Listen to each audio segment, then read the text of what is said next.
Hi, this is Mohammed Sadiq. In this session, we'll learn about what is Xlookup. So when you see this, Xlookup is a new and improved lookup functions in Excel. It's one of the function which can replace many of the reference functions which was been using with traditional Excel like VLOOKUP, HLOOKUP, if any, match, index, and many more functions, many more reference functions can be replaced with the help of the Xlookup functions. Now we'll see what are the parameters and how we work with this particular Xlookup. Now generally the very popular lookup function in Excel we know is VLOOKUP. In VLOOKUP, we use 4 parameters: the lookup value, table array, then we have a column index, and the range lookup generally we use as a exact match, so we have to specify that. So that means it has 4 parameters. But when it comes to XLOOKUPs, when you see here, it has 6 parameters. It has 6 parameters. So that means it clearly says that XLOOKUP is much more powerful, more features compared to your VLOOKUP. But at the same time, okay, to make things easier, so it has made only 3 parameters are mandatory and the remaining 3 is optional parameters. So when you see, these are your optional parameters. So that means no need to pass the rest of the 3, only with the 3 parameters you can create a XLOOKUP. But at the same time, so you want to get more features like things, in that case you can use those particular optional parameters also. Yeah, we'll look into that.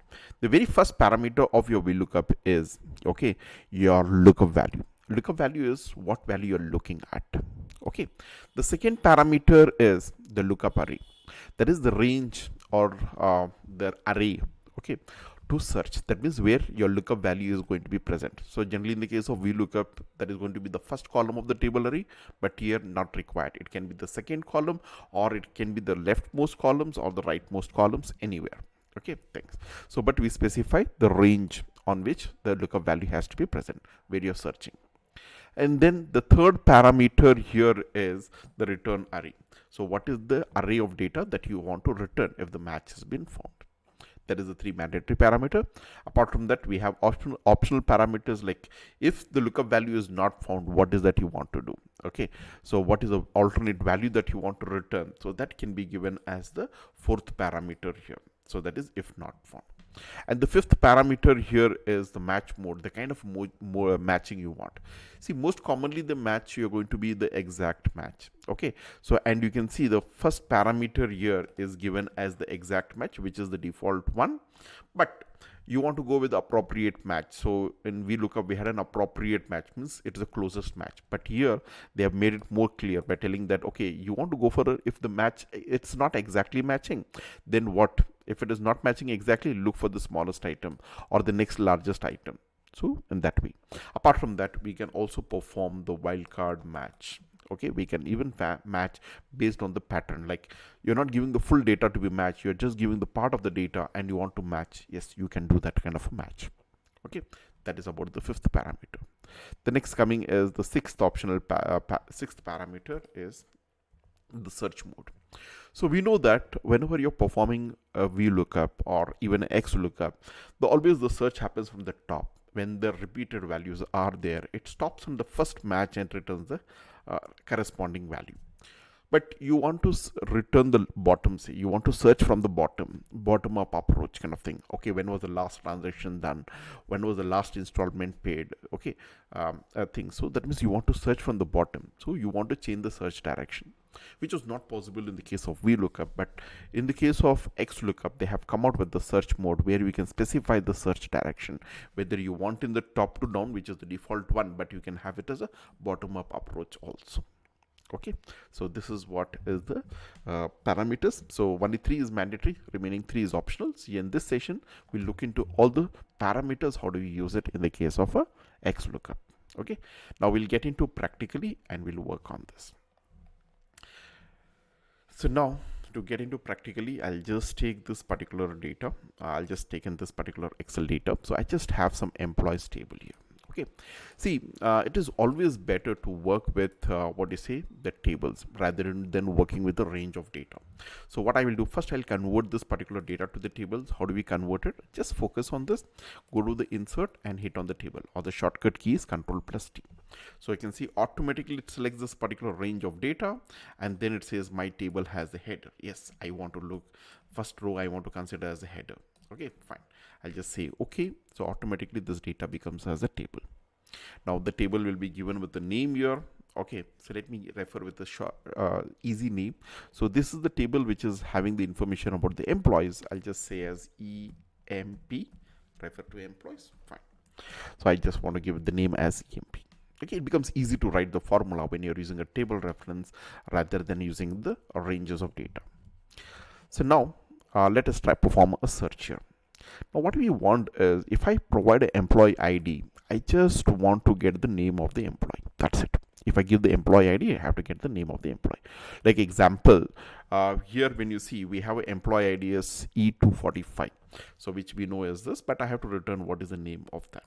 So generally when what we do is when you have given this, or you just give some employee ID as E500, so what is that we do here in the employee IDs? Okay, that is my lookup value is going to be employee ID, so that means lookup value is this E500, but where it has to look, it has to look up in this particular lookup array. So where is E500? So E500 is there somewhere, so it just goes, yes, it is there.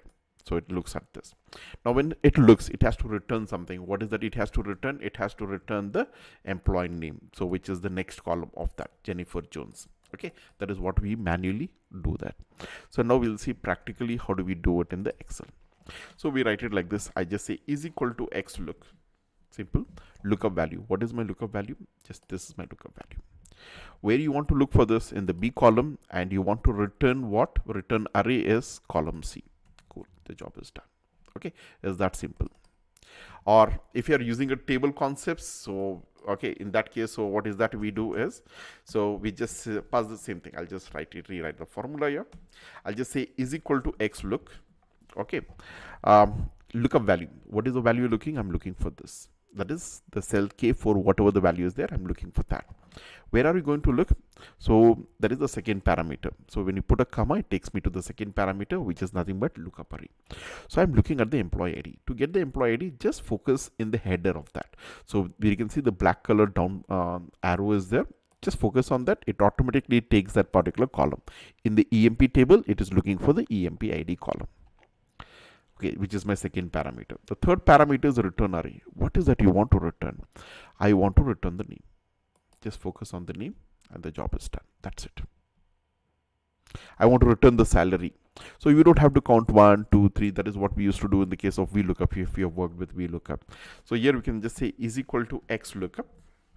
I say lookup value. What are you looking? I'm looking for this. Where are you looking? I'm looking in the employee ID of this. And then what is that you want to return? I just want to return the salary. That's it. Fine. The job is done. Okay, so we can perform this kind of it's so easy to look up the values compared to VLOOKUP.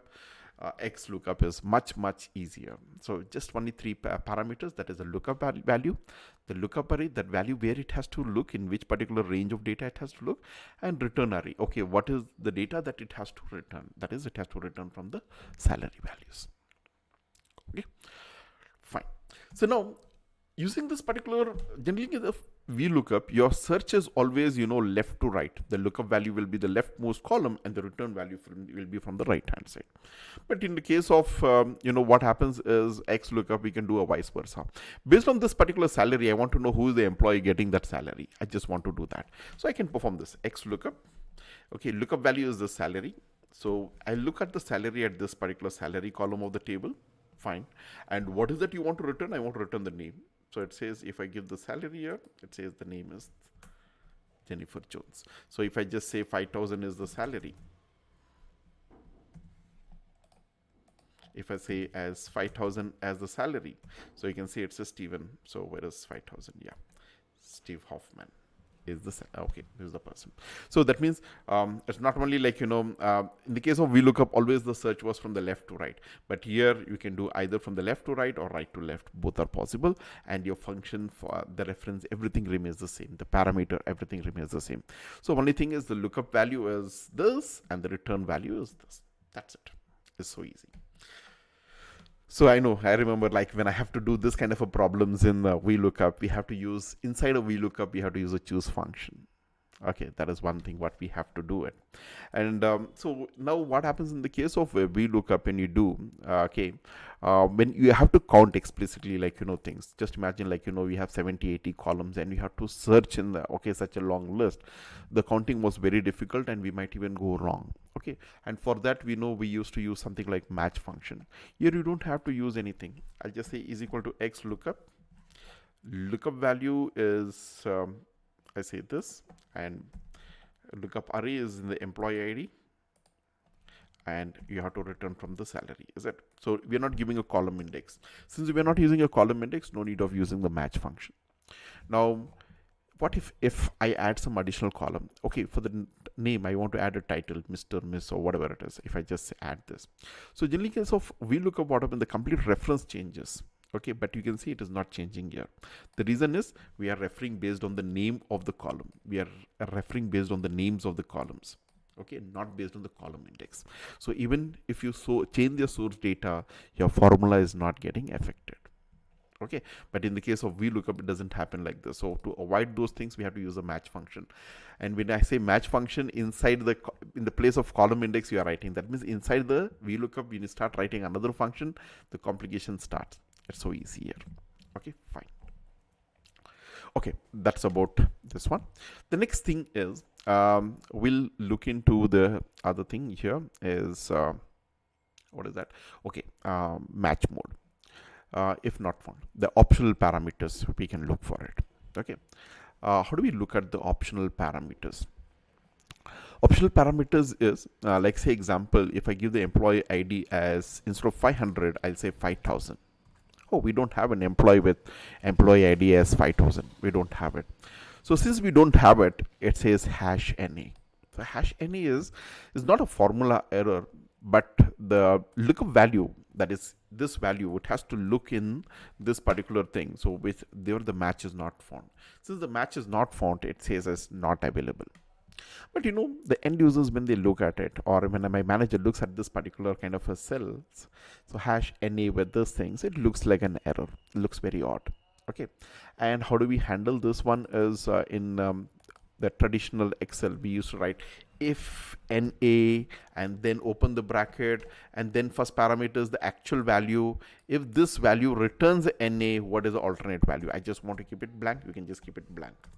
Fine, something like this. Or I don't want to keep it blank, but instead of that I want to pass an alternate message as telling that, oh, invalid employee number, or I say invalid emp ID. Fine, so alternate value we are trying to pass it.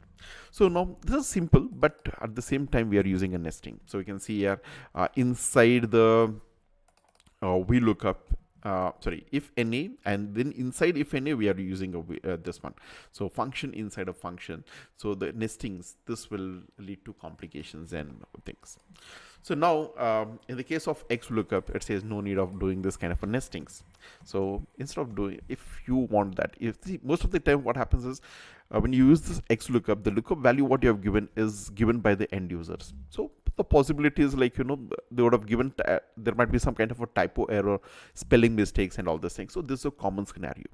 To take care of that, so what it does is the VLOOKUP has this fourth parameter.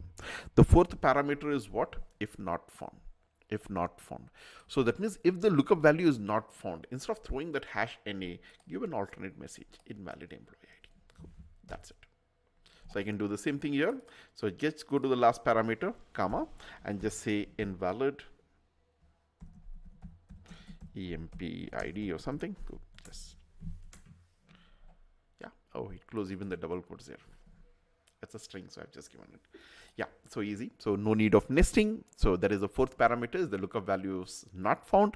So instead of having that error, so no need to have another function for error handling, but the fourth parameter will take care of that. Fine, great. Okay. So this was one of the optional parameters. The next optional parameter is the match mode. Okay, so we'll see with the example of the match mode. So you can see the default is exact match. See, most of the cases we use is the exact match.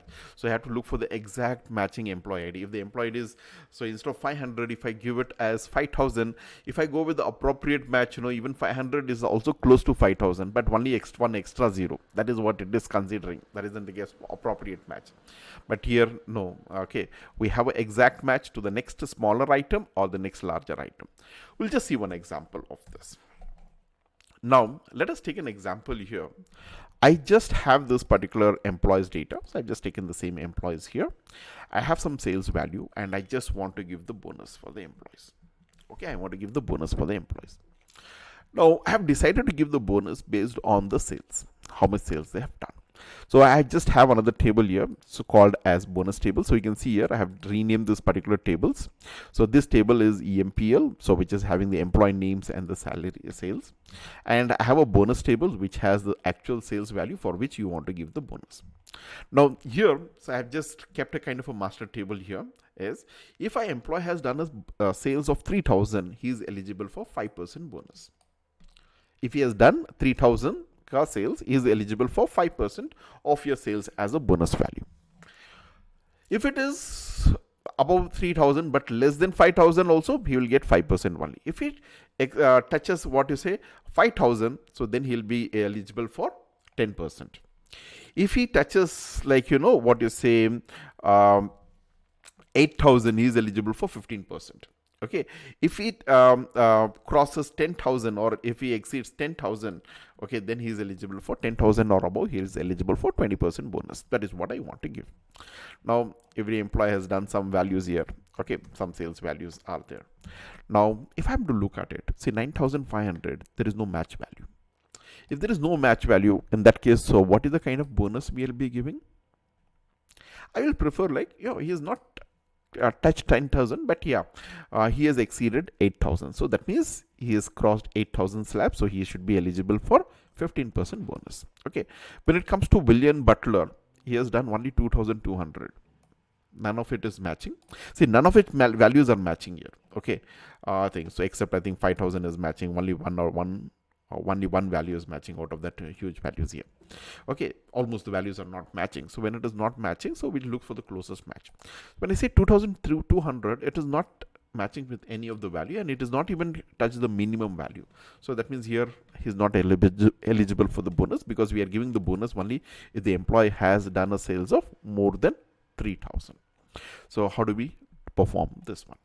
So for this, I'll just say is equal to, we'll just do this particular thing with the help of the match mode. I'll just say Xlookup, lookup value. What is that you're looking? I'm looking for this. Where are you looking? I'm looking for this in the bonus sales column of the bonus table. What is that you want to return? I want to return the bonus percentage.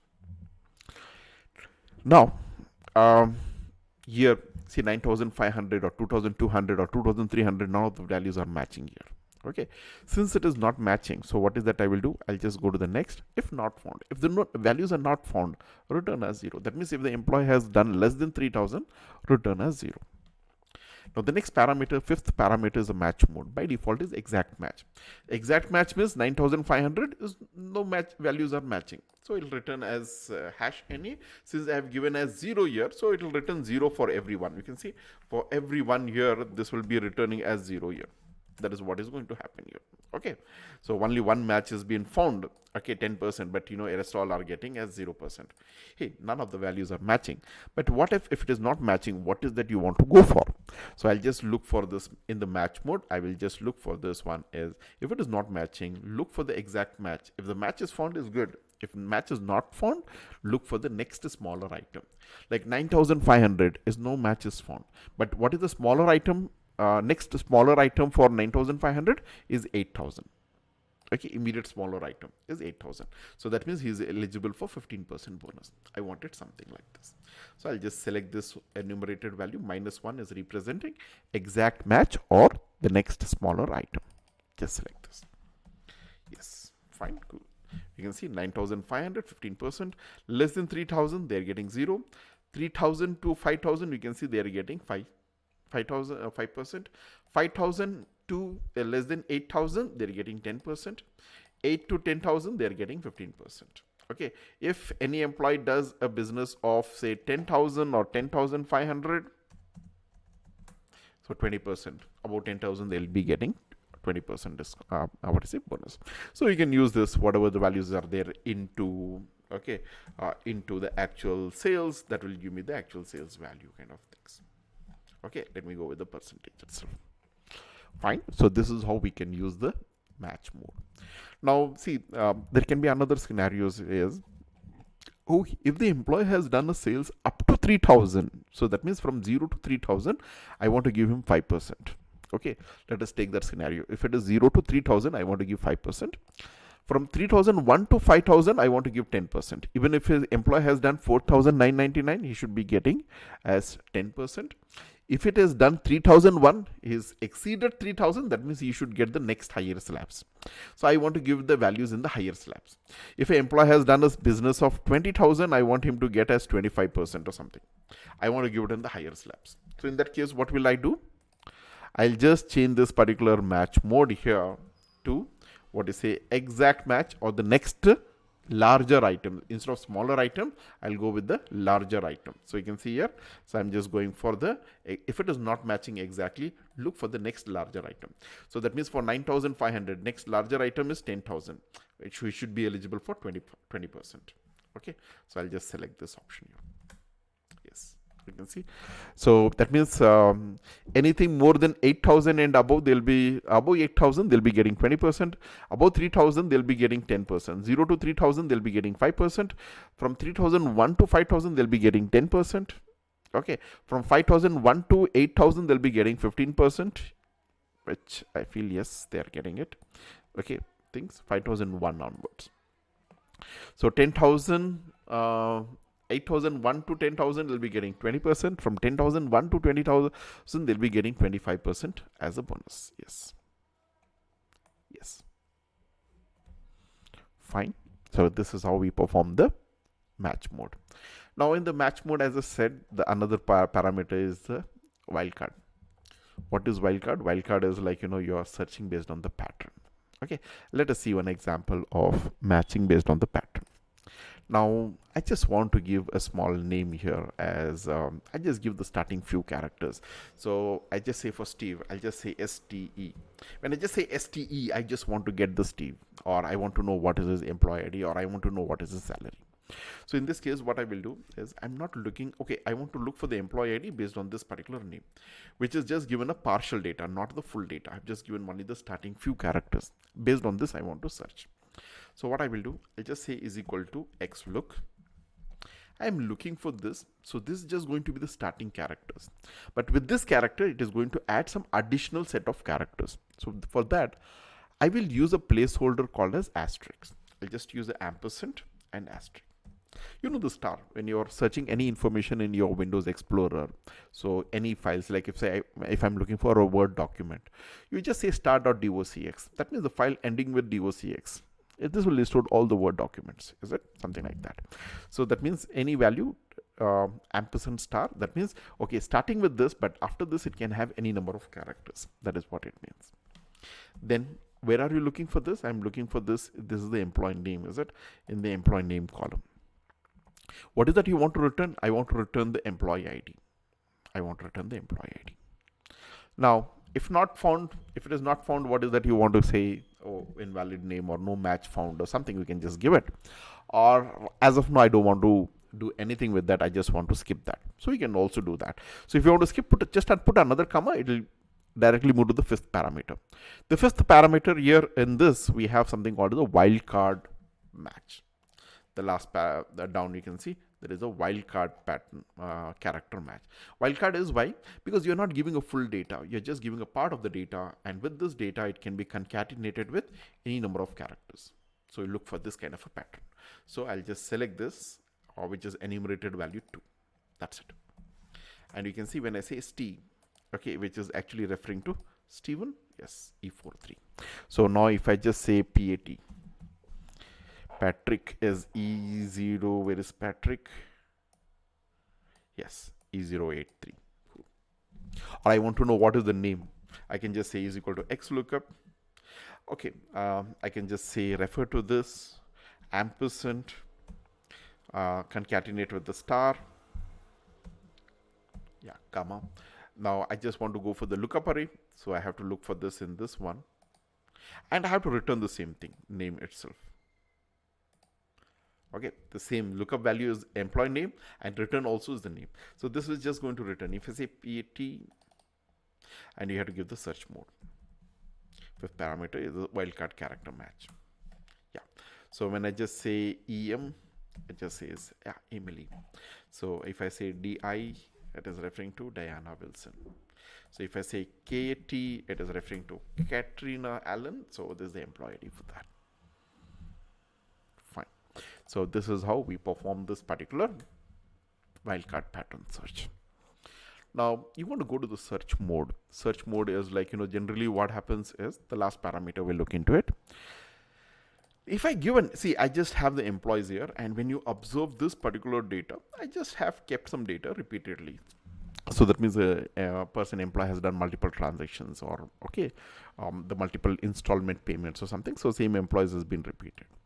Now I just want to know, when I just give any employees, if I say Roy Collins, it is telling us 7,000. So that means it has to by default, it generally goes from the top. It is 6,600. This is what happens.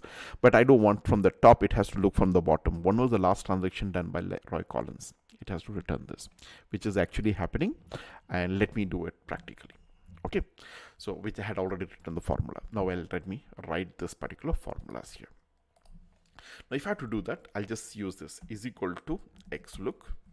What is the value you're looking for? I'm looking for this. Where are you looking? I'm looking for this particular thing in this range of data, and you have to return this particular range of data. Okay, so that's it. So now when I go with this, you can see by default it returns the first match. Okay, so immediate match. So if I just give something like, say example, Steve Hoffman.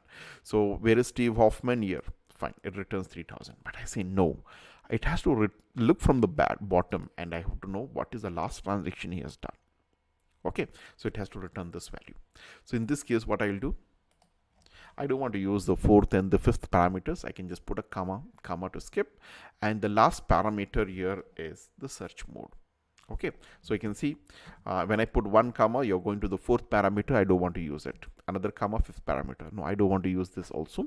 I want to go directly to the search. That is a last parameter. In this, we can see search from the first to last. This is the default one, but I say no, I just want to search from the bottom up approach. Okay, so in this case, what I do, I'll just select the search mode as -1. You can see Steve Hoffman. So when is the last transaction he has done? Oh, what is the last transaction he has done? 3,300. So now when I just search something like, say, Jennifer, 2,700. Jennifer Jones, yes, it is not searching from the top, it is searching from the bottom. So this is a common kind of this one is like, when the values are repeated, I just want to search from the bottom. So this mainly happens in the transaction tables and things. Okay, this is where we use it. So this is how we have used the different parameters here, the optional parameters, and so on. Okay, hope the session was informative. Thank you all. Okay, thanks.